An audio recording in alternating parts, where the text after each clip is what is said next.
Note natin na may problema yung yung electrical niya, yung module niya, subject for replacement, and then yung kanyang tinatawag na electrical system, dahil ayan nga kita niyo naman pinagpuputol-putol na, nilagyan na ng mga connection. Palang araw guys, so another client naman tayo na Isuzu wagon. So ang problema nito ay transmission, automatic transmission, ayaw mag shift ng primera. Ano nangyayari, shift shock ang problema. Kumakalabog yung ilalim, yung transmission, yung kanyang tawag niyan primera, and then yung kanyang reverse. So especially yung drive. So yung drive automatic yun, tatakbo na yun, primera nakatakbo na siya. Ang problema naman, lumalagabog ng malakas. So check muna natin guys kung ano yung problema sa loob nito. Tingnan natin yung kanyang mechanism guys. So ibig sabihin na-convert na siya. So yun ang mahirap dito kasi nga kinonvert na ito. So galing sa kabilang shop, ewan ko lang kung ano yung ginawa nila sa ilalim. So ang sabi daw, ang electrical daw ginalaw nila. So kaya lumalagabog. So pag hindi mo to ginamitan ng switch, so hindi tumatakbo ng maayos, o wala talagang andar yung transmission, hindi walang engage na nangyayari. So ibig sabihin may problema yung electrical system nito. So ito yung pag-uusapan din guys sa simpleng tutorial. Hindi ko man maayos yung unit, mahalaga makuha nyo lang yung basic pointers. At kasi alam kong madugo ang labanan nito pag ito ang masira, dahil tawag niyan, yung unit medyo old na. So either magko-convert na lang siya ng transmission kung halimbawa sira talaga. So hindi natin masabi.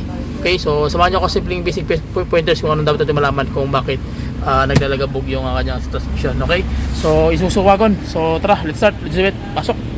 So samahan nyo ako sa simpleng tutorial, basic pointers kung ano yung dapat natin na malaman kung bibili kayo ng mga ganitong surplus na sasakyan. Yan, 4x4 po yan.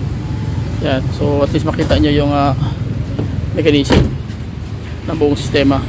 Yan, medyo sa na model, tawag yan sa ibang bansa. Tingnan natin. Yan, 4x4, medyo lumang modelo. So ang ginawa nito guys, ito na, meron na mga switches na pinaglalagay. Ayan, so merong on off supply. So hindi ko alam kung saan to, pero dududa ko nito nasa ilalim talaga yung transmission yan, kasi gumagana siya pag halimbawa hindi mo to gumagana pag pinindot mo yung power supply. So nandito na yung supply, wala na dito. So yun ang problema nito, either module. Yan, kita nyo gumagana pero wala nang linya. So, dapat na pag drive mo lalabas na yung kagana na yan. Problema, hindi gumagana. So samahan nyo ako sa basic pointers natin para natin malalaman yung mga gagawin. Kung bibili kayo ng ganito, kailangan meron kayo kasamang mekaniko na medyo expert para hindi kayo malugi. Okay, so sige, let's start, let's do it, tara. Okay, so magtatanggal muna kami ng transmission.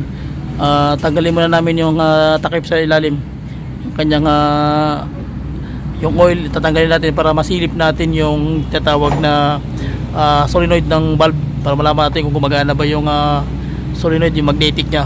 Okay, kung hindi, yun lang ang problema. So pag binuksan natin, doon tayo malalaman kung ano yung sakit ng unit. So pagbukas pa lang alam na natin yan. Okay, so sige, samahan nyo ko sa basic pointers guys.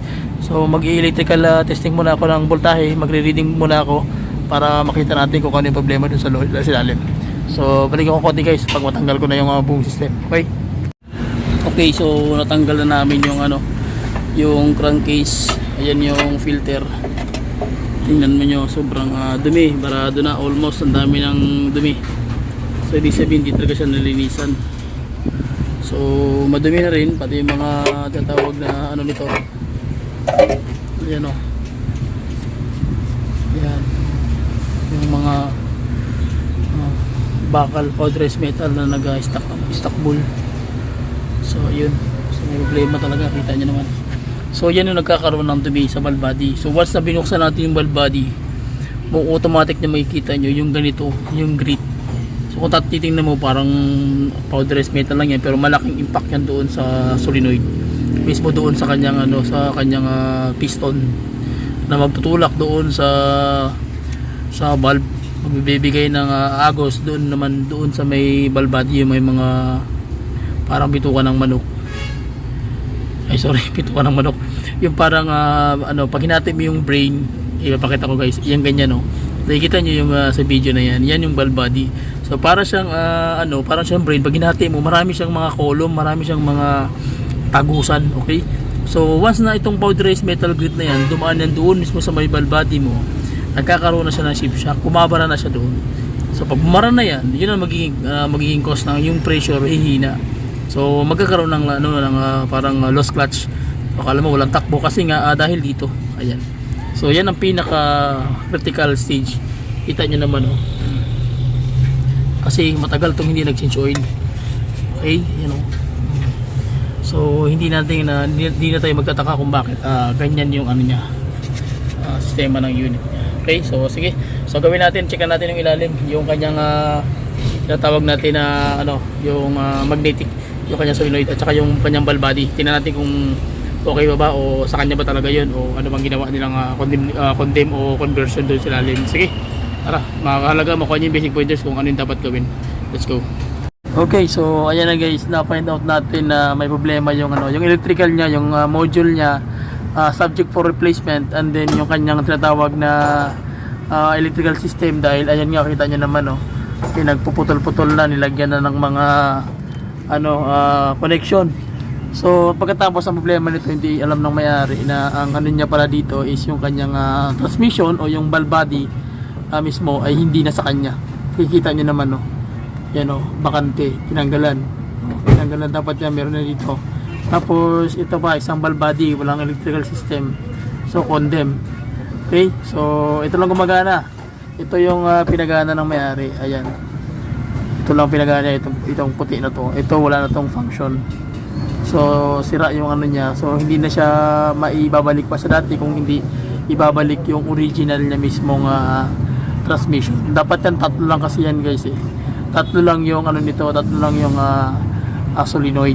Oo, ang problema nito, naging 5 yung solenoid, 1, 2, 3, 4, 5, so 5. So ito walang sakit, ito naman back empty.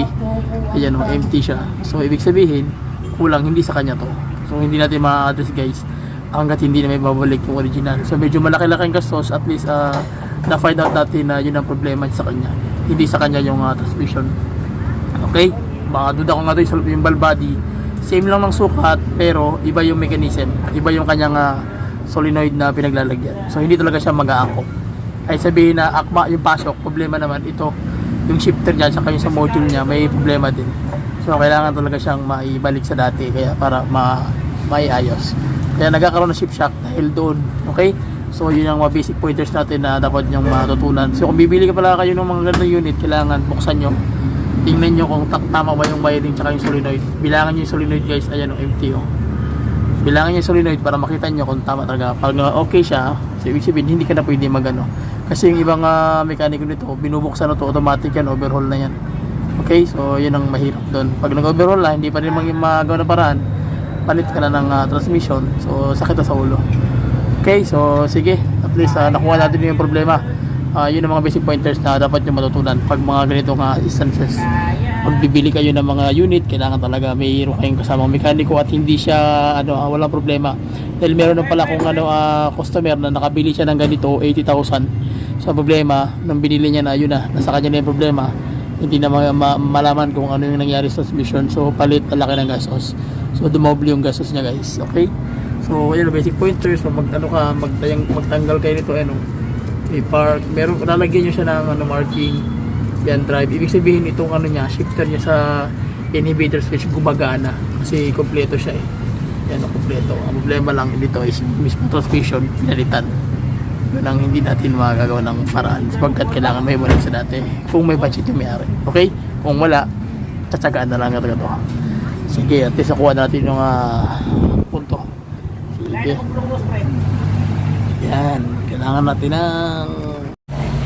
Okay, so yun lang guys, maraming salamat. Please shout out sa ating lahat, sa lahat ng mga kapwa ko mekaniko, sa lahat ng mga banggitan mekaniko, at sa lahat ng mga unit owner, at sa lahat ng mga sumusuporta at subscribe at follow natin sa YouTube channel, Cars King TV.